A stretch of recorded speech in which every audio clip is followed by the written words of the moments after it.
नमस्कार, आप सभी लोगों का स्वागत है हमारे आज के खास प्रोग्राम में। प्रिय मित्रों, आज के इस वीडियो के माध्यम से हम लोग चर्चा करेंगे फलित ज्योतिष पाठ संख्या 95 के बारे में।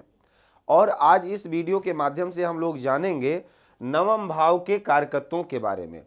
देखिए, संक्षेप में मैं आपको बताना चाहूँगा कि अगर आप भाव के कारकत्वों को याद रखेंगे, अगर ग्रहों के कारकत्वों को याद रखेंगे, किस ग्रह से किस किस चीज का विचार किया जाता है, किस भाव से किन किन चीजों का विचार किया जाता है, तो आपको फलादेश करने में बहुत सरलता हो जाएगी। कुछ बेसिक चीजें हैं जिनको आपको स्मरण में रखना चाहिए, जिससे आपको अगर कोई भी प्रश्न आपके समक्ष आता है तो आपको ज़्यादा परेशान होने की ज़रूरत नहीं पड़ेगी। आप बड़ी सरलता से उसके प्रश्नों का आंसर दे पाएंगे। तो प्रिय मित्रों, आज के इस वीडियो के माध्यम से हम लोग चर्चा करते हैं नवम भाव से किन किन चीज़ों का विचार किया जाता है। नवम भाव जो कि धर्म स्थान है, भाग्य का स्थान है, जिसको भाग्य के नाम से जाना जाता है। नवम स्थान जो कि बहुत ही महत्वपूर्ण स्थान है, त्रिकोण स्थान है, पूर्ण योगकारी स्थान माना जाता है। इस भाव का जो ग्रह स्वामी हो वो भी हमारे जीवन में मायने रखता है। अच्छे स्थान में अगर स्थित हो, इस भाव का स्वामी जो भी ग्रह हो वो अच्छे स्थान में स्थित हो, अच्छी स्थिति में स्थित हो, इस भाव पर शुभ ग्रहों का प्रभाव हो, तो जातक भाग्यवान होता है।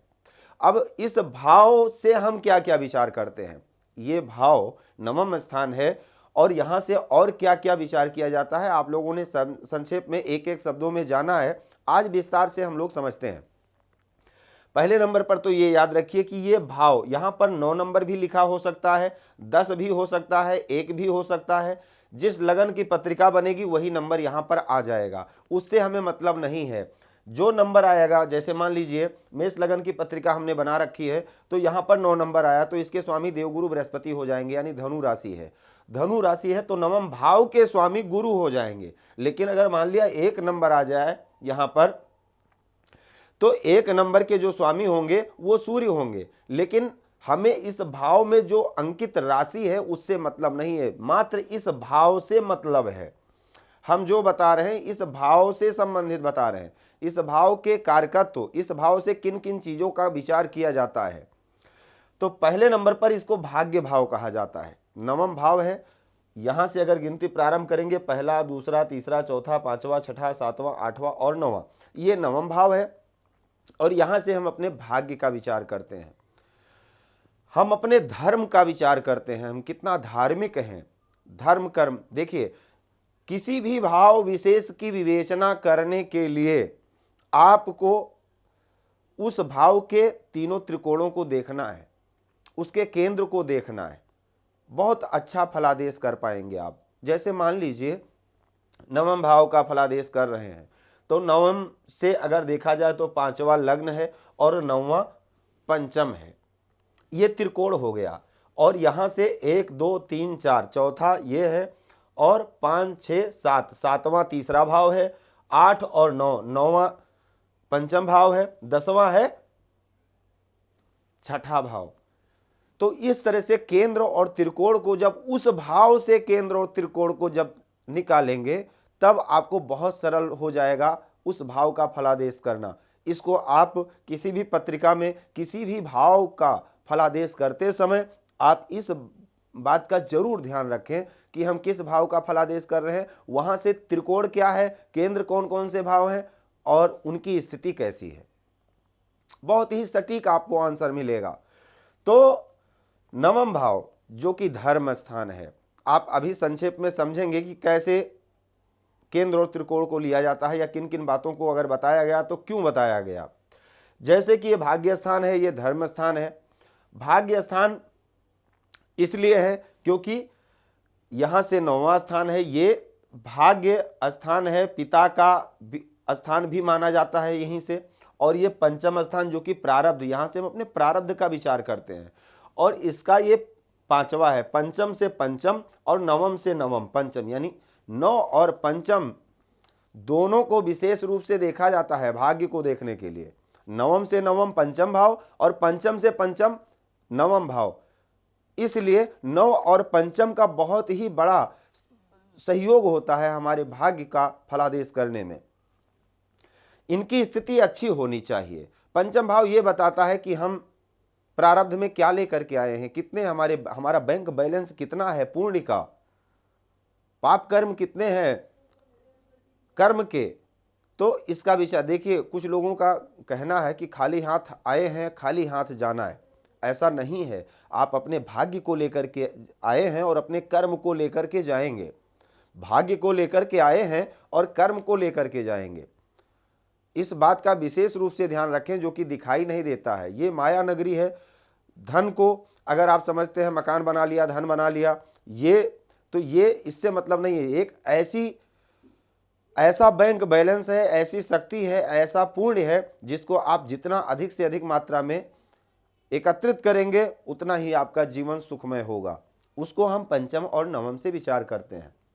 धार्मिक ज्ञान, धर्म शास्त्रों से संबंधित, धर्म से संबंधित सात्विक कितना ज्ञान है, उसका विचार हम नवम भाव से ही करते हैं। देखिए, धार्मिक अगर ज्ञान होगा तभी माता पिता की भक्ति होगी, साधुजनों का आदर होगा, पूर्ण कर्म होगा, सत्कर्म होगा। वो सब ज्ञान के माध्यम से ही होगा, धार्मिक ज्ञान से होगा। देखिए, संस्कार अगर अच्छे होंगे, धार्मिक ज्ञान अच्छा होगा। जो व्यक्ति, किसी ने प्रश्न किया कि अगर हम हर समय, आपने जैसे लोग कहते हैं कि भगवान का नाम लेते रहो और अपना कर्म करते रहो, तो कर्म करते रहो। अगर कोई चोरी करता है तो वो भी भगवान का नाम लेता रहे और चोरी करता रहे, तो उसका जवाब ये है कि जो व्यक्ति भगवान का नाम, जो व्यक्ति इतना धार्मिक होगा, उससे चोरी होगी ही नहीं। सबसे बड़ा सवाल तो यही है। जो धार्मिक होगा, भगवान को मानने वाला होगा, धर्म कार्य को करने वाला होगा, धार्मिक कार्यों को करने वाला होगा, बड़ों का आदर करने वाला होगा, सत्कर्म करने वाला होगा, ऐसे जातक से चोरी नहीं होगी। तो अगर धार्मिक ज्ञान है तो निश्चित है आप धार्मिक होंगे, सत्कर्म आप कर पाएंगे।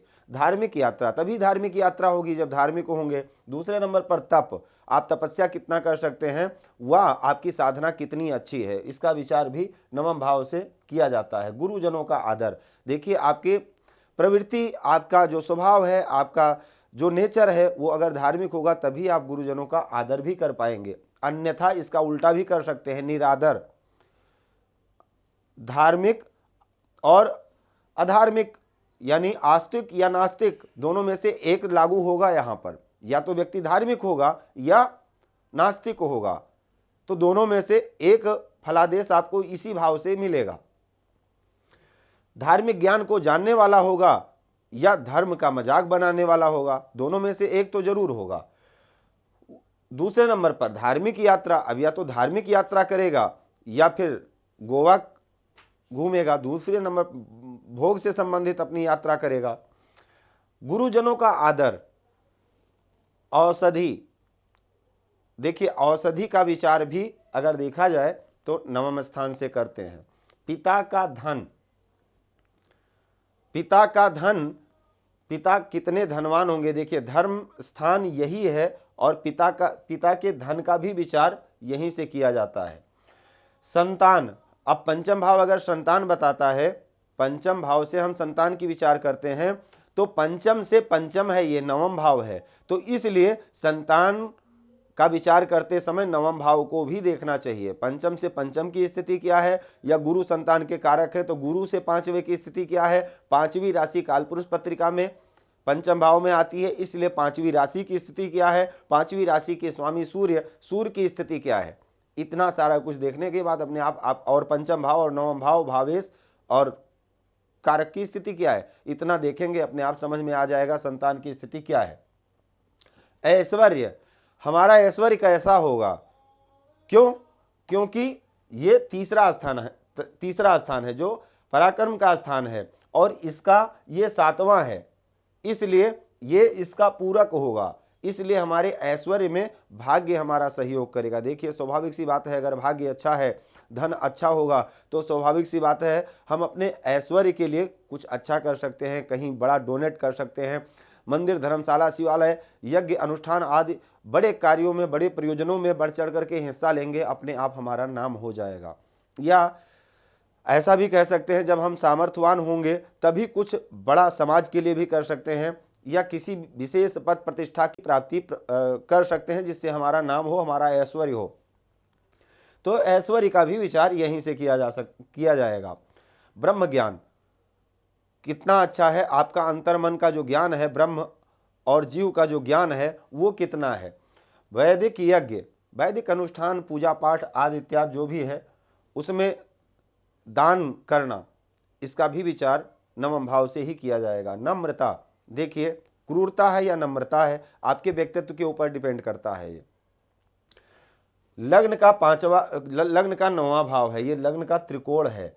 अगर लग्न से अपने आप का विचार करते हैं तो ये तीनों भाव उस पर उसके पूरक हैं, क्योंकि ये त्रिकोण हैं। तो अगर उग्रता है तो नम्रता नहीं होगी, नम्रता है तो उग्रता नहीं होगी, दोनों में से एक तो होगा ही। नम्रता का भी विचार यहीं से करते हैं। प्रताप, प्रताप कैसा है आपका, कितने बड़े प्रतापी हैं, उसका भी विचार यहीं से करेंगे। धार्मिक कथा, अब ज्ञान आपके पास अच्छा होगा तभी आप अच्छी कथा भी कह सकते हैं। जब आपके पास ज्ञान का संग्रह अधिक मात्रा में होगा तभी आप अच्छे से प्रवचन कर सकते हैं और समाज को कुछ अच्छा दे सकते हैं। तो धार्मिक कथा वक्ता भी कह सकते हैं या धार्मिक प्रवचनकर्ता आदि इत्यादि। इन सारी चीज़ों का विचार हम लोग नवम भाव से करते हैं।